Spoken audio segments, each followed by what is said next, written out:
Good afternoon. I'm here to talk to you about the road to Emmaus and Jesus' teachings upon it. Do you know he was the master teacher, and he gave us many lessons that as teachers we can learn from. And so I wanted to go through a few of those elements that can be used across the curriculum within any subject. First of all, he made sure that he was physical. He also made sure that it was an oral discussion. He also made sure that there were some visuals along the way as well. And all of these elements will make any lesson stick.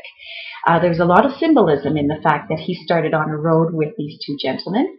And one's name was Cleopas, and one's name was, we don't know, but an associate, I suppose. And they had been arguing going down this road. Arguing, discussing, I guess it's an interpretation. So we'll just say maybe discussing what had happened in the last few days. So this is Easter night, the setting. And they had found out just recently that a few of the ladies within this faction had seen the risen Lord. Probably lots of emotion running through that, very much in the emotional throes of the death, and then finding out that maybe he was alive, and the hope that goes along with that. So obviously they were very engaged in their discussion as they were walking down this road, and I find it very wonderful that Jesus was along on this road as well, a very physical aspect of walking and talking at the same time.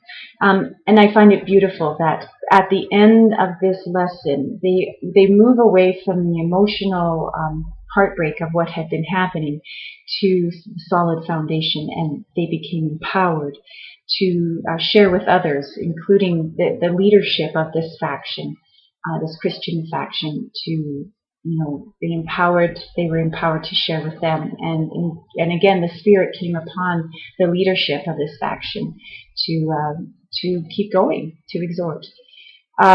But there was so much wonderful timing. So Jesus waited until Easter night. He waited until their minds were fully engaged in a conversation and their bodies were moving. He waited until they had total knowledge of all that had been going on around them.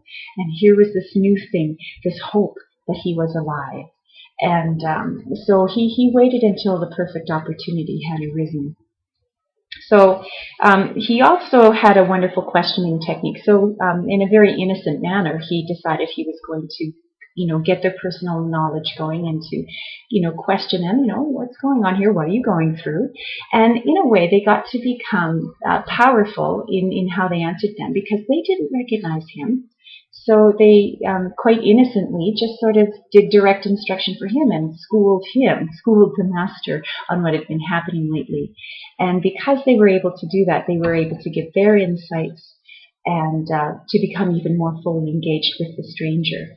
Now, later, when the stranger does some direct instruction on passages that concerned him, because they were so fully engaged and they had already had a chance to verbally say back a lot of the things that they were thinking, they had an opportunity to let their hearts burn because they realized, because they had said it out loud already, that this personal experience was also part of Scripture. It was part of the tradition of their religion, of the Jewish religion, and now it was being connected into what their personal experience was. That's why their hearts were burning later on. He listened well while they were talking to him.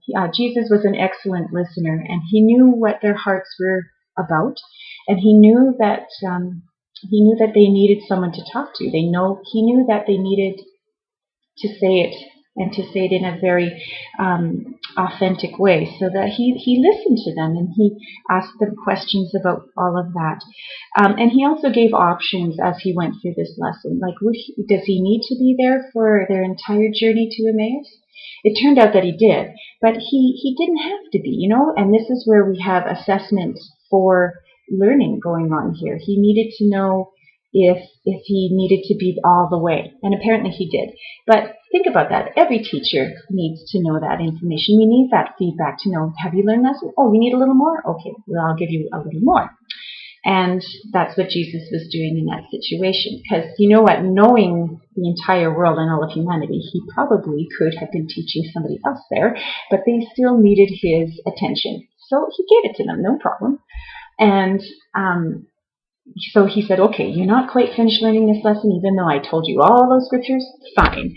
Well, let me just give you a real physical and visual example here. And he did. He broke the bread, and then he totally vanished from their sight. Now, that would have been quite something to have someone totally vanish from your sight. But that's what he did. And that must have been also very emotional. But at that point, now they could reflect back upon what he was saying as he was saying it. They could get back into that reflective state. And then the internalization really started to happen. So the breaking of the bread and then this internalization afterwards, which then empowered them to be able to go back into where all of the disciples were, and to share their story and to share their newfound knowledge of Jesus. And goodness, that was a particularly wonderful lesson to learn. And all teachers should learn that. Thank you for listening.